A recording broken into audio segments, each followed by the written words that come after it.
So on Friday, we continued our notes over composite figures, and you were able to find the total area of this by finding the base and height of each rectangle and then multiplying those to find the area and adding those together. We're going to continue that on the back, breaking it up into different shapes, and now we're incorporating triangles. You see there's going to be a triangle here. So you can break this up any way that you see a division.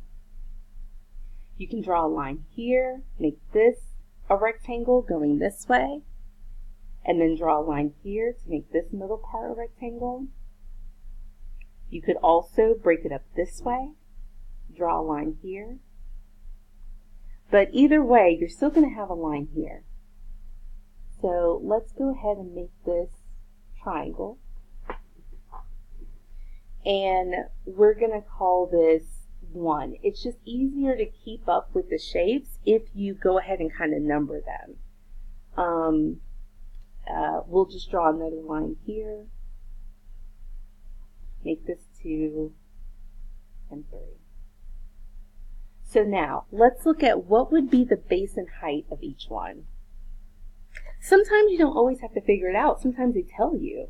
So they're actually telling me that this side is 5, this base, and they're telling me that this height is 10. So to find the area of this rectangle, that's what you're going to use, because the area of a rectangle is base times height. Base times height. And you find the area, and it's going to be inches squared. So you can find that part. Now we try to find the base and height of this one. Well, I know that this is 7. It's not cheating to use the information that they give me. I know that this part's 7. I have to figure out what this part is. So here's the part where I have to use the information they give me and deduce what's going on. So I know this part is 7 because this part is 7. How long is this part? Well, this whole side is 10. This whole side going up and down is 10. And this part of it, this part of that side, would be 6. So if that much of it is 6, and the whole thing is 10, how much is left over? Well, then you need to do 10 minus 6. You need to subtract out this much to find out what this part is. So if you do 10 minus 6, you're going to know that this side is 4 inches. I'm going to write over here, 4 inches. This whole side is 15, but I can't multiply 15 times 7 because I'm not using the whole side. I'm just looking at this rectangle. And for this rectangle, the base is 7 and the height is 4. Because 4 plus 6 is going to equal this whole length. So for figure 2, you're going to have to multiply 7, the base, times 4, the height. And again, once you get your answer, it's going to be in inches squared. So now we have figure 1 left over. Again, we have to use the information that we have to figure out the base and height. Remember, for a triangle, the area is half of base times height, because a triangle is half of a rectangle. Well, I already know this side, because I figured it out for this rectangle, and they share the same side. So I know that the height is 4. I need to figure out what this side is. Well, I've got to use the information they give me and play around with it a little bit. This whole side is 15. But I'm not using the whole side, I'm just using that much. So let's see, how can I figure out this side? Well, I know this much of it is 5. This is 5, because that's 5. Of the 15, this much is 5. And I know this much of it is 7, because in this rectangle, if that's 7, this is 7. So of the whole 15, this much is 5, this much is 7. How much is left over?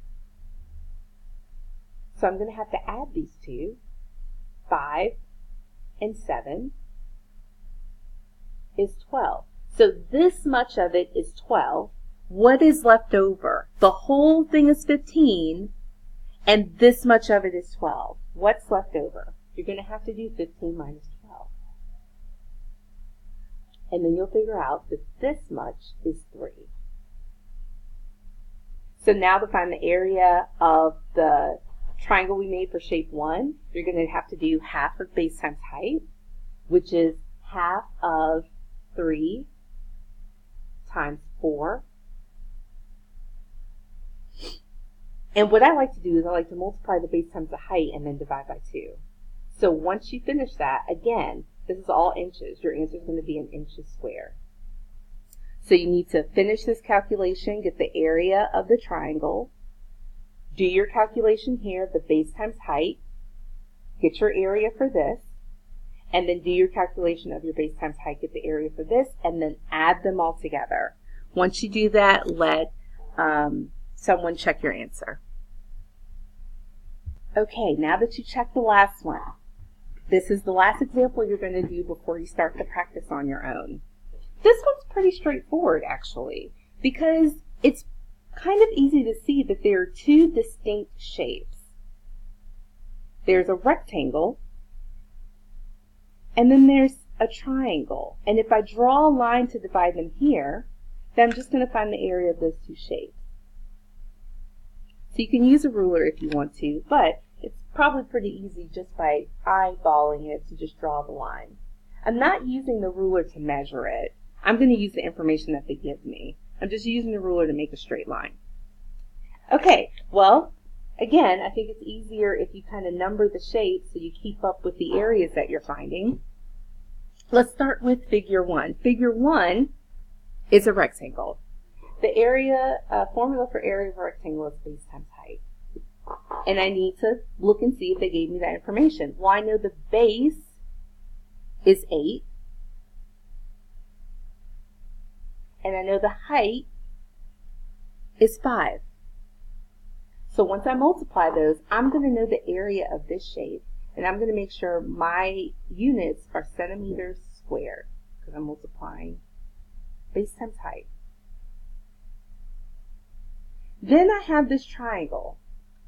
I'm going to use a different color. The triangle's formula for area is half of base times height. Well, I know the height. They tell me that this is 5. So I know the height's going to be 5. What is this base? I have to put together the information that they give me. I know that this whole thing would be 8. All the way across here would be 8 because this whole thing is 8. But I don't need the whole thing. I just need this part. Well, this much of it is 1. This much of it is 2. So what is the part that's left over? I need to subtract it from 8. So 1 plus 2, I can do that, mental math. 1 plus 2 is 3. So there's 3 centimeters of this I'm not using. How much of it am I using? I'm going to have to do 8 minus 5. Which again is, 8 minus 3. I'm working ahead of myself. 8 minus 3, because 2 plus 1, these are the parts I'm not using, is 5. I'm going ahead of myself. So I know my height is 5, I know my base is 5. So now I can use my formula. And again, what I like to do is I like to multiply base times height and then divide by 2. And when I'm done, my answer is going to be in centimeters squared. Even though I divide it by 2, I'm still multiplying 2 numbers together. It's still base times height. So once you get your area for the rectangle and you get your area for the triangle, add those together, get your total area, and let someone check you.